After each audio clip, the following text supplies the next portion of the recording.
Halo para Waduers, dimanapun Anda berada, kita berjumpa lagi bersama saya Mas Fajar di channel Wadu Sanjaya. Nah, pada kesempatan kali ini kita akan mengulas sejarah ataupun legenda yang melatar belakangi suatu kesenian yang sangat terkenal, khususnya di Jawa Timur dan seluruh dunia, bahkan ya seluruh dunia, yakni Reog Ponorogo. Apa yang melatar belakangi adanya kesenian Reog Ponorogo ini? Nah, kita akan ulas ya. Tapi sebelum itu, bagi teman-teman yang baru mampir dan mengklik video ini, saya ucapkan terima kasih banyak, matur sembah nuwun sangat sudah berkunjung ke channel Wadu Sanjaya. Nah, silakan subscribe, komen, dan share jika Anda merasa video kami ini bermanfaat. Subscribe dan like Anda itu akan mendukung kami untuk bisa terus berkembang ya. Oke, kita opening dulu teman-teman ya. 3, 2, 1, jet.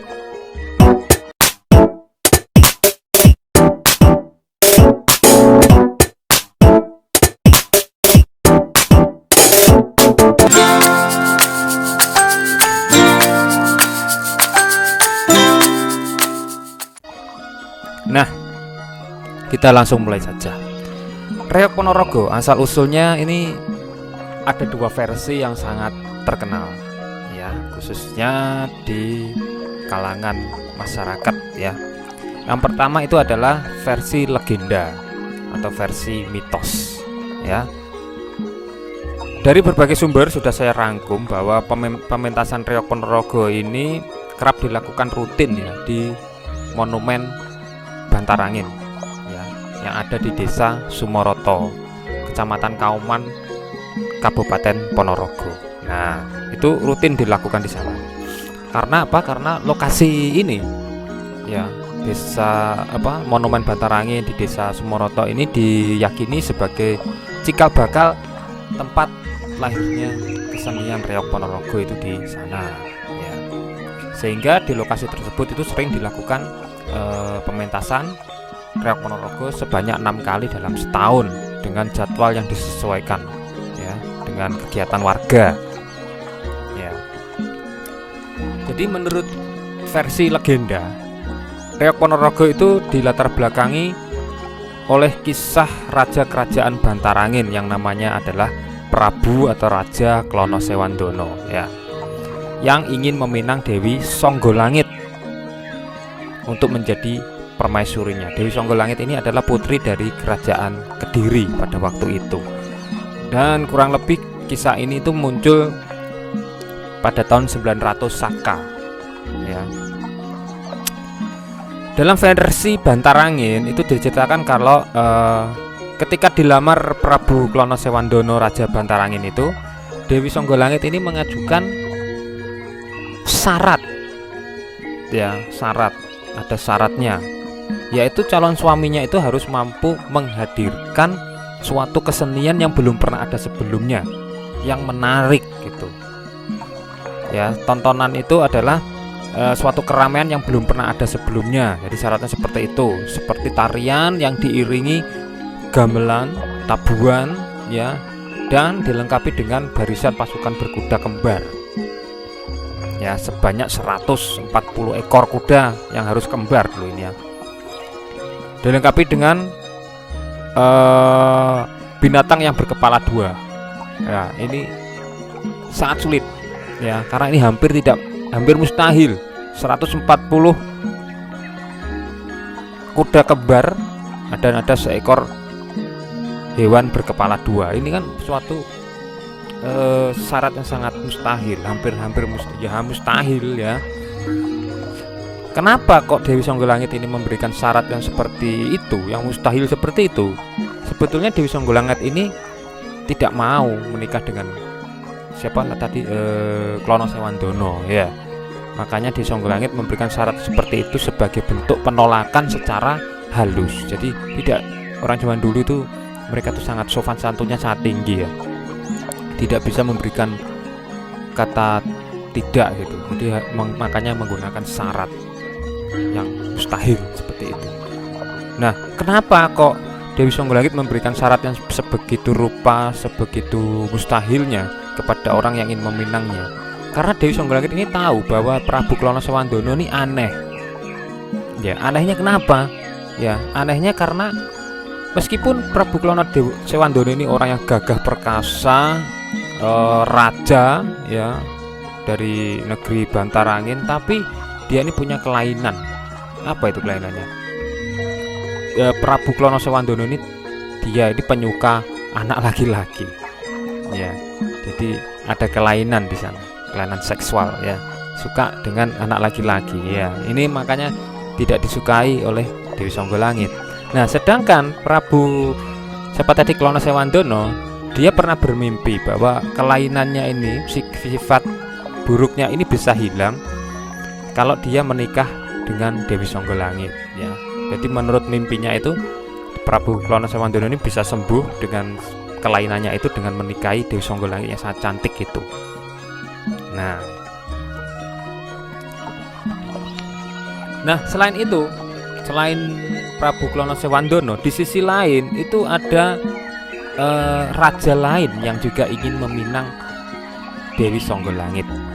Dia bernama Gembong Amijoyo atau kita kenal dengan nama Singobarong ya. Dia adalah raja dari kerajaan Lodoyo ya. Dia juga jatuh cinta kepada Dewi Songgolangit. Nah, Singobarong atau Gembong Amijoyo ini juga punya sifat yang aneh. Tidak hanya sifatnya, tapi juga bentuk rupa fisiknya juga aneh, yaitu Prabu Singobarong ini atau Gembong Amijoyo ini memiliki badan yang seperti harimau ya. Jadi kepalanya itu bagaikan harimau dan juga dia memiliki sifat yang buas. Nah, jadi ini apa sekali Dewi Songgolangit ini ya. Ada orang yang ingin melamarnya, semuanya aneh-aneh ya. Nah, karena syarat yang diminta putri itu sangat sulit ya, jadi membuat kedua calon tadi itu Prabu Klono Sewandono dan Singobarong ini jadi putar otak ya. Nah, namun jangan lupa bahwa Prabu Klono Sewandono dan Singobarong atau Gembong Amijoyo ini memiliki kedikjayaan atau kesaktian yang sangat mumpuni, yang luar biasa pada waktu itu ya. Sangat hebat sekali. Dia lalu mengerahkan pasukannya ya, dan kesaktiannya untuk menciptakan tontonan sesuai dengan syarat yang diberikan oleh Dewi Songgolangit, putri dari kerajaan Kediri itu ya. Namun tentu saja hal itu tidak mudah ya, pastinya tidak mudah. Nah, kuda kembar sudah dapat dikumpulkan ya, dan namun tontonan itu, kreasi tarian itu belum tercipta, belum juga didapatkan ya,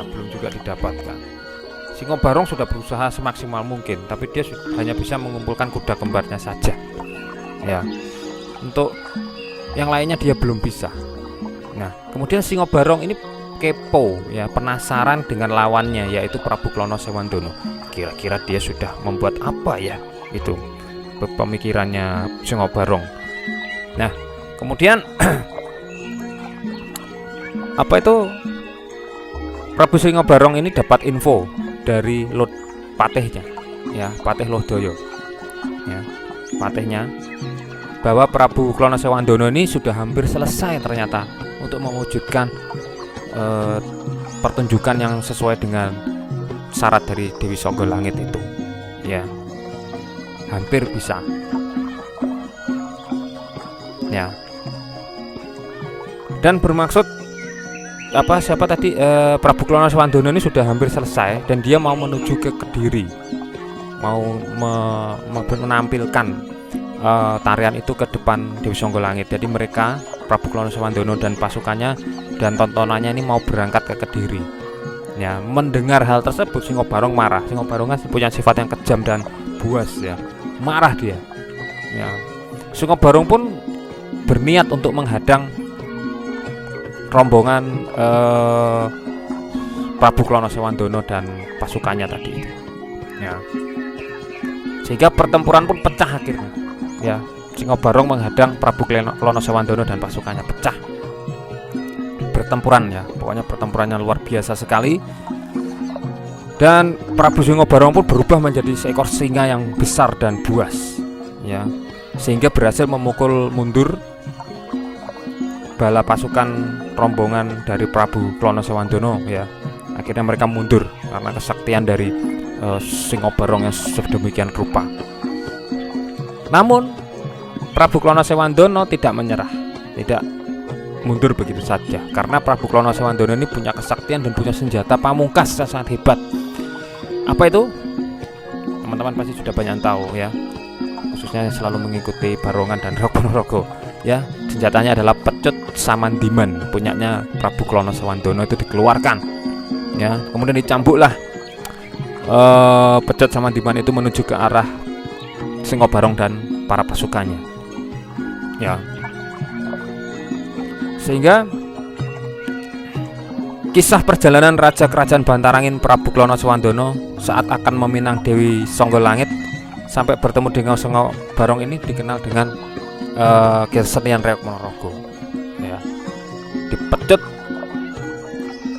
dengan pecut Samandiman menjadi klengket gitu, gabung dengan dadak merak gitu ya. Jadi dimana kesenian reok ini diawali dengan hadirnya sekelompok warok dulu ya, yang dilakonkan para penari berbaju serba hitam atau kadang dengan dada yang terbuka ya, sedang melakukan olah kanuragan. Nah ini para warok ya, para warok orang-orang sakti. Selanjutnya para jatil yang merupakan gambaran prajurit berkuda tadi itu. Nah, mereka merefleksikan pasukan dari kerajaan Bantarangin yang dipersiapkan untuk berangkat menuju ke kerajaan Kediri ya, yang mengawal rajanya Klonosewandono tadi untuk meminang Dewi Songgolangit.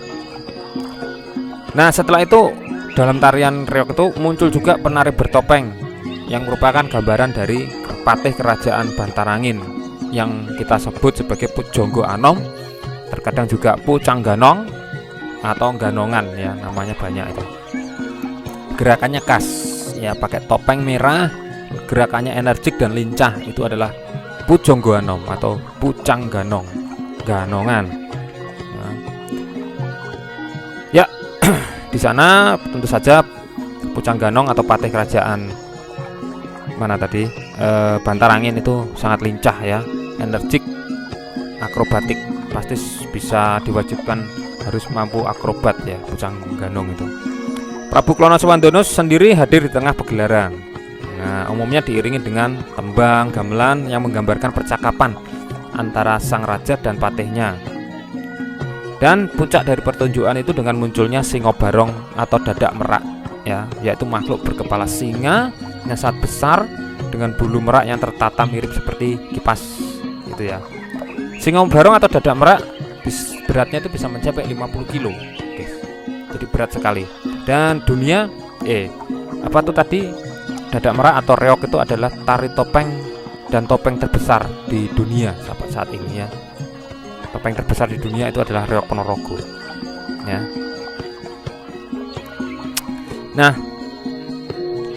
cara menggunakan topengnya mungkin teman-teman sudah tahu ya, dengan cara digigit topengnya. Jadi tidak ada pengikat, jadi digigit menggunakan kekuatan rahang gigi itu. Rahang dan gigi ini harus kuat ya. Dan di beberapa Reok Ponorogo sebelum mereka perform itu mereka harus melakukan ritual tertentu ya, ritual khusus untuk memakai Singobarong ini atau dadak merak ini.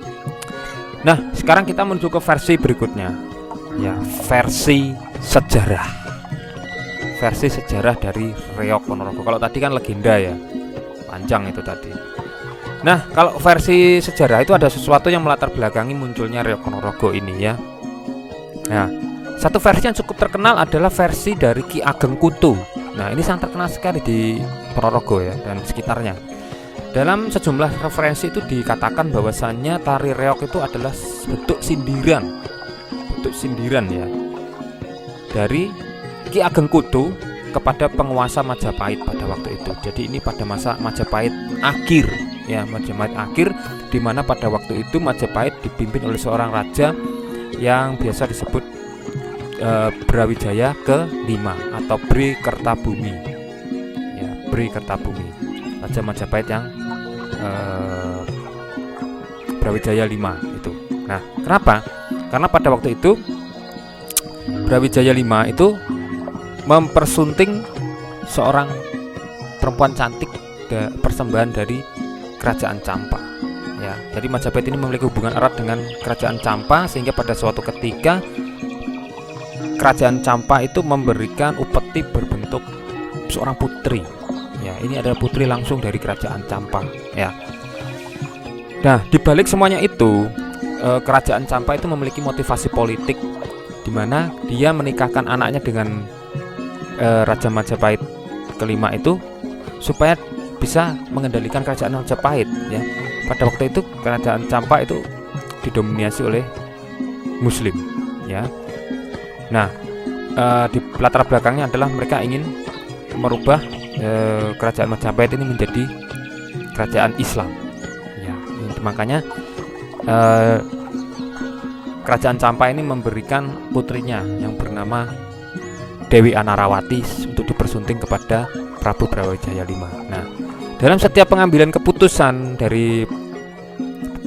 politis dari Prabu Brawijaya V ini banyak dipengaruhi oleh Dewi Anarawati dengan membawa motivasi politik dari bangsanya. Ya. Nah, itu. Jadi Dewi Anarawati ini sempat meminta kepada siapa tuh namanya Brawijaya V untuk memiliki suatu tempat ya untuk mengembangkan agamanya, yaitu di Gresik.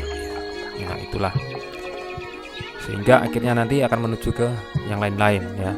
Sehingga Ki Ageng Kutu ini mengkritik dengan adanya Reok Ponorogo ini, di mana singo atau macan yang ditunggangi oleh seekor merak yang sangat indah dan sangat cantik. Jadi singa atau macan itu adalah simbol dari kerajaan Majapahit. Ya, kemudian merak itu adalah simbol Dewi Anarawati. Ya, sehingga kerajaan Majapahit itu seperti dikendalikan oleh seekor merak itu tadi, Dewi Anarawati ini yang bergoyang-goyang tidak jelas. Kemudian pasukan berkudanya diperankan oleh perempuan, gadis-gadis cantik yang gemulai, melambangkan bahwa pasukan Majapahit yang dulu kuat sekarang itu menjadi lemah seperti itu ya, si jiwa kesatriannya hilang. Itulah intinya, gitulah ya. Termasuk juga sindiran kepada penguasa-penguasa korup ya, penguasa-penguasa korup, bre-bre yang lain ya, bre dimanapun bre-nya itu berada, bre Kediri, bre Wengker, bre-bre yang lain-lain. Jadi sindir. Nah, ada juga motif-motif ekonomi yang lain ya. Itulah dua versi cerita, yaitu versi legenda dan versi sejarah. Nah, versi sejarah ini pun juga kebenarannya masih simpang siur juga. Tapi banyak yang menceritakan seperti itu. Rakyat banyak yang merekam peristiwa itu seperti itu. Nah, itulah tadi teman-teman, dua versi asal-usul dari latar belakang asal-usul dari Reok Ponorogo. Jika teman-teman ada komentar, silakan tulis komentarnya di bawah ya. Terima kasih, semoga video ini bermanfaat, dan silakan kritik dan saran silakan saja ya. Like jika Anda suka, dislike jika tidak suka. Terima kasih teman-teman, jangan lupa subscribe, komen dan share. Matur sembah nuwun, rahayu.